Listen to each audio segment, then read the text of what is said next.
Hello everyone, in this video I'll be showing you a build guide for the Echo Knight Fighter subclass in Baldur's Gate 3. This is a mod that was made by Sumradagnoth.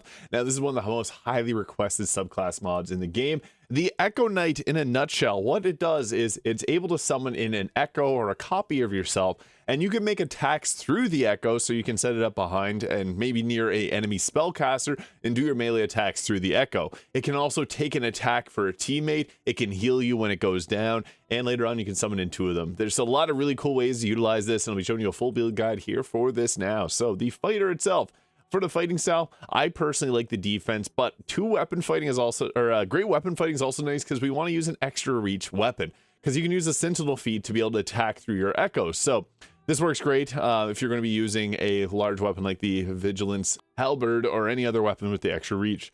So this will reroll your damage dice, and you can also go with the defense for the +1 armor class. That's nice too. Now for ability scores, it personally depends where you want to allocate your stats.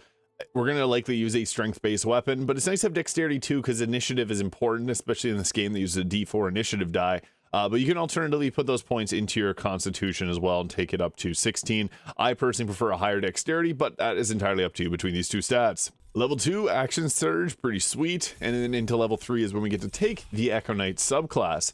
So with this, you got a few different abilities. You get the Unleash Incarnation use, so the number of times you can use your Echo's Fury is equal to your Constitution modifier, minimum of 1. You also have the attack in your echo, so you can use your attack actions through the echo. You can do an opportunity attack through the echo, and that's why I mentioned the sentinel feat. You can basically attack through that echo, which is nice. So if there's enemies running away, you can go ahead and attack them. And then also the Unleash Incarnation here. So whenever you take an attack action, you can make 1 additional melee attack using your echo space to determine the range of the attack. You also get the Manifest Echo, so this is how you teleport it in. And I guess just something to keep in mind is you may want to read through, if you go on the mod.io page, they have an important to read section here, because the implementation is a little bit tricky, and you may need to start a new playthrough for the echoes to render properly. So just a little heads up there, you may need to restart or do a new game. If you want this to work properly, no guarantees it will work properly. Obviously, that's the nature of mods, but a more complex one such as this. So yeah, just want to get that out of the way. You can also move your echo around and also swap places with your echo. I found this class worked very well to utilize that mechanic. Level 4 is our first feat. So as mentioned, the Sentinel feat is kind of an essential one here.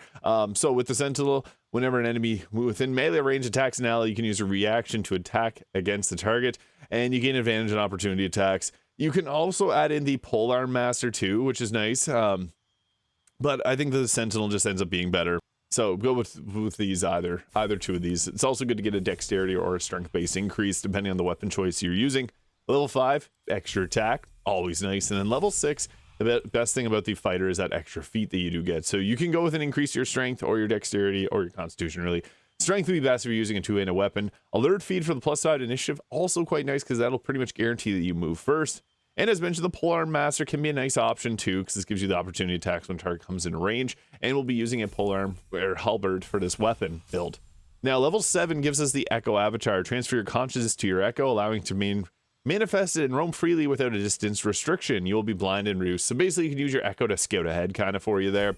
Nice little 7th level ability there. Leading into our level 8 ability, our feat here.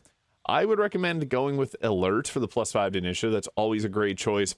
Or the ability score improvement on either your dex or or either on your strength or your constitution.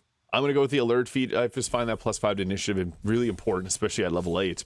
Level 9, Indomitable. When you fail a saving throw, you can re-roll that again. Really good. Level 10, Shadow Martyr. Once for short rest, when another creature you can see would be hit by an attack, you can use your reaction to teleport your echo, causing the attack to miss the original target, and just basically take it with the echo. This is great. It allows you to eat an attack. Can be good, especially if your sorcerer or spellcaster is getting attacked and you need them to stay alive. Level 11, extra attack. You know how good that is.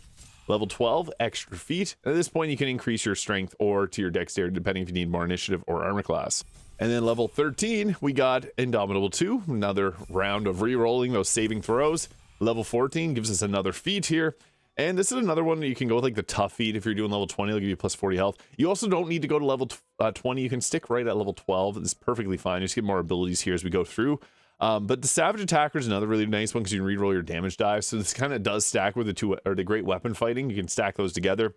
You could also go with the Great Weapon Master to add a little extra damage, +10, which is always a nice thing to go with. Or an increase to your dexterity, strength, or constitution. Level 15, Reclaim Potential. Whenever your shadow goes down, you can take a 2d6 plus Constitution modifier healing, and you get this equal to your Constitution modifier. So yeah, the Constitution amulet can really boost this up. Level 16, another feat. So this is great because we can go ahead again. Tough feat's a good choice, or an ability score improvement on either your strength or dexterity. I'm going to use a strength potion, so I'll just show off the higher dexterity because that can be really good too. Indomitable 3, reroll those saving throws. Level 18 gives us the Legion of 1. You can create 2 echoes when you use your Manifest Echo, and anything you do from one echo's position can be done from the other instead. So that's really nice. Again, we could also multi-class add in 2 levels of a subclass, but I do think it's best to go all the way because if you go with the level 20 mod, the fighter will get themselves an extra attack at level 20. And here we get another choice of a feat, and I think the tough feat's great again. Adding 40 health. Health is a resource, and it's always a good one to have more of. And then level 20, extra attack 3. You get to do 3 extra attacks on top of your normal attack for 4 attacks per action.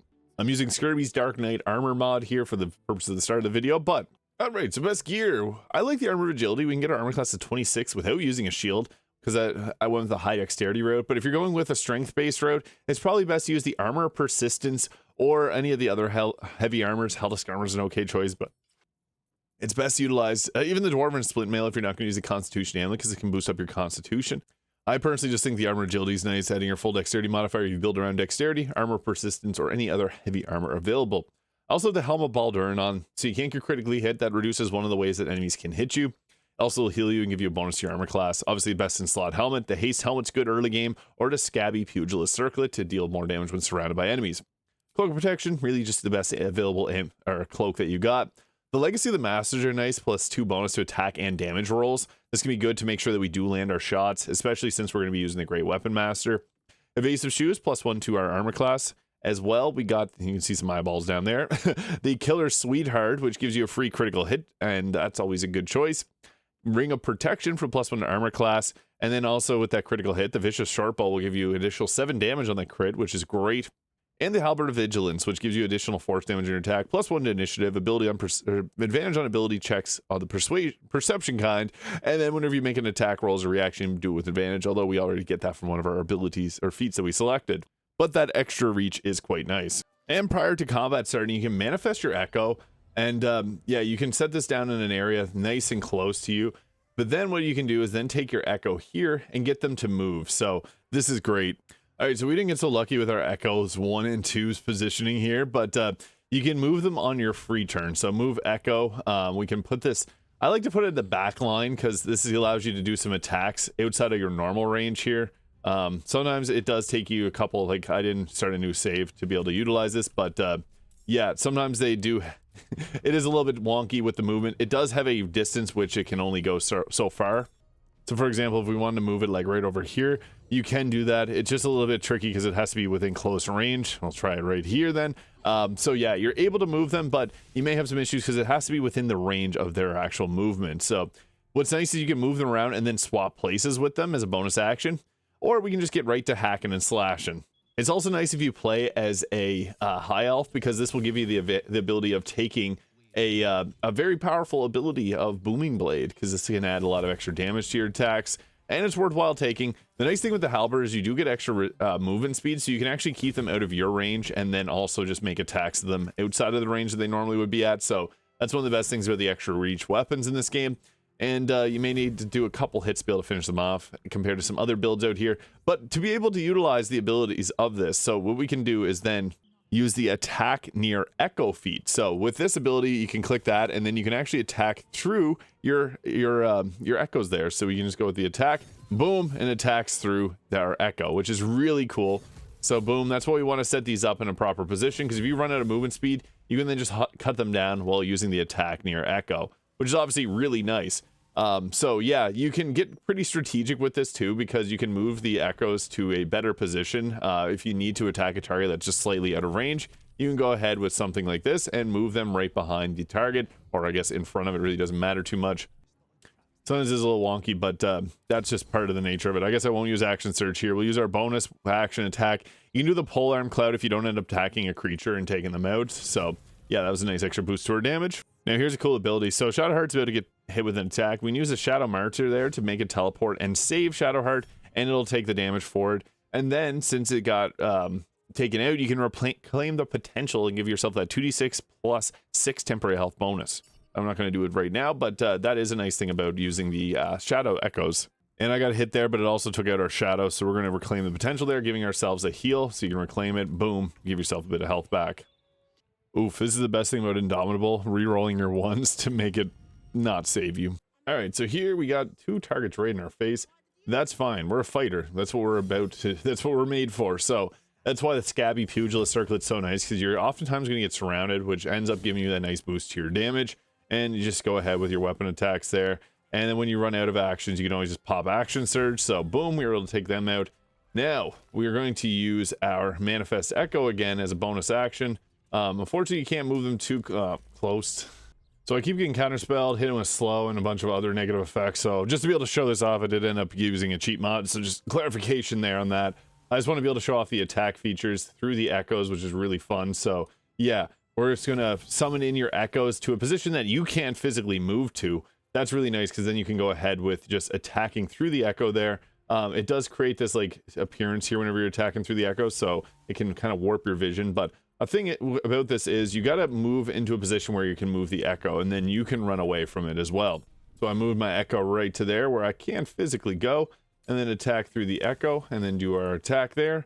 Boom, you can attack through it, getting to a position where you previously weren't able to go. This can be really useful in a variety of different situations.